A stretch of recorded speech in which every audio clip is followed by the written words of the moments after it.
If I were looking to make money today, I'd be looking to go into markets where there was a demand, an unmet demand for apartments, for example, rental housing, or single family housing, and buying some houses and renting them out. I'd be going to places like Fort Worth, Texas, Dallas, Texas, Nashville. Write these down. Nashville.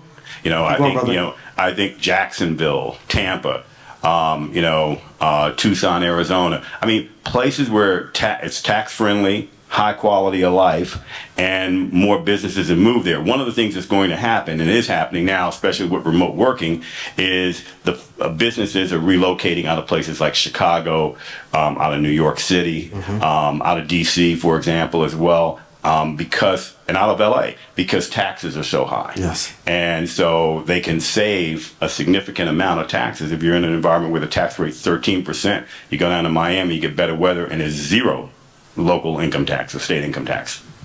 Let me ask you this: as far as we talk about real estate a lot on our platform, how to invest in real estate, but we don't really talk about real estate development too much. And there's nobody to talk about that better than you. So if somebody's interested in becoming a real estate developer, what steps should they take? Like, what advice could you give to somebody that's interested on the development side? I mean, I would say become a student of the business, learn the fundamentals. What I learned about where I got started was I started as a sales agent, so I understood how to market. I learned how to market, and then I became an appraiser, so I learned how to estimate value. So I figured if I could estimate value, I could go out and create value. And so those are the things that you get started by learning the fundamentals of the business. You don't have to be you can be a contractor too, but you don't have to be an engineer. You don't have to be a finance major. You can understand the basic fundamentals of real estate, which is marketing and understanding value. And you make your money in real estate going in. When you buy real estate, you make the money then. And you realize your profit on the price on which you buy the asset. Yeah, exactly. Okay. And then you can go in and create value. So what development is all about. Can you talk about that as far as make your money on the front? Absolutely. So you want to buy. If you think about this, imagine real estate is a 12-hour clock. The ultimate time to sell is 12 o'clock. So from about 1 o'clock until 4 or so, you want to be kicked back and a spectator. Then around 4 or so, you start looking for the opportunities, and then you start buying. And you buy all the way up to about 9 o'clock. And then at that point, you start looking to sell. So if you buy, and you want to buy when fewer people are buying and it's hard to buy. What time are we at right now? Oh, I think that we're probably at about 3 o'clock. 3 o'clock, 3:30. Noted. Yeah. And look, I think that the thing is that there's opportunities everywhere. So I remember back in 1991, 92, during the junk bond crisis, banks were failing. They were closing. In 1989, there were 300 and some odd banks closed in 1 year. And then in 1990, another 300 banks closed. So they were liquidating all kinds of assets. So I started buying assets in downtown DC. And I was buying stuff at 20 cents on the dollar or so. And my view was I didn't need all kinds of, scientific charts. I didn't need any kind of real calculation. I felt that the nation's capital, or the most powerful nation in the world, would come back at some point. Or the money wouldn't be worth anything anyway. So I loaded up and bought everything I could. And that 20 cents on the dollar, when I started selling at 80 cents on the dollar, 90 cents on the dollar, I was making 4 or 5 times what I paid. And if you leverage it, then you're making, 600 times what you made. Is that amazing? Please clap it up for that. I have a two-parter for you. I'm sure the audience wants to know. Number one, what are the 5 cities, in case they missed them, because I'm sure somebody was on Instagram sending a DM saying that they should be here, right? So what are the 5 cities you would have us invest in? And let's say hypothetically I had like 5,000 amazing friends that were investors. How can we put our money together to get in some of these commercial deals so we can build wealth together?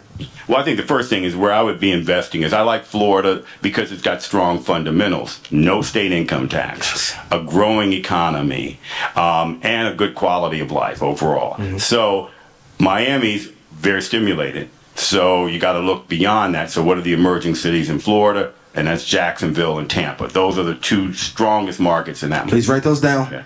Then if I were going to go Texas, great fundamentals, no state income tax, decent, pretty good weather overall, and very business friendly.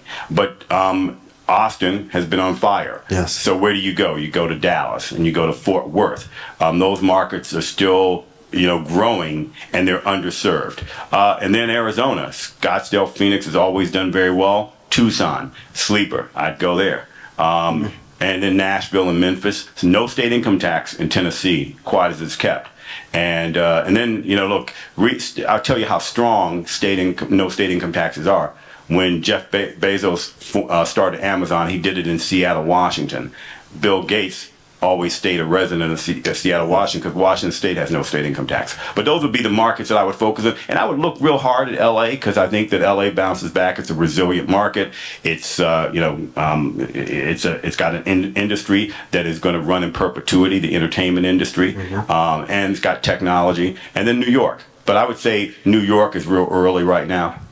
So I'd be waiting on New York. And look, I think that, one of the things that we have been looking at is how do we empower people, especially people of color, yes, to be able to reap the benefits of economic growth through real estate on a larger scale.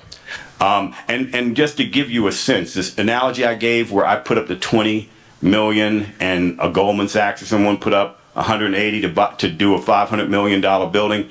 Well, our buildings generally are going to make somewhere of about 40 to 50% return on cost. So say that it made 50% return on cost after we developed it and stabilized it. That's 250 million profit.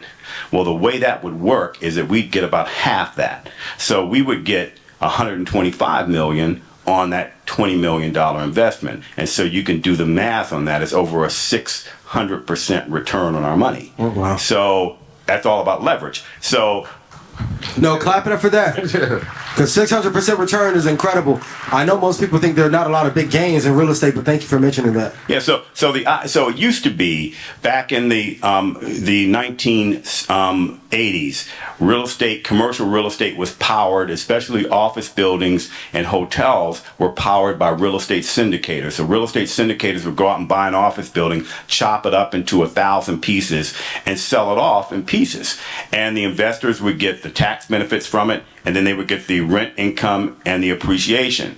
When the banks all failed in the late 80s, early 90s, the tax law was changed in 1986 to take away those depreciation rights and so forth. The syndicators went out of business essentially overnight.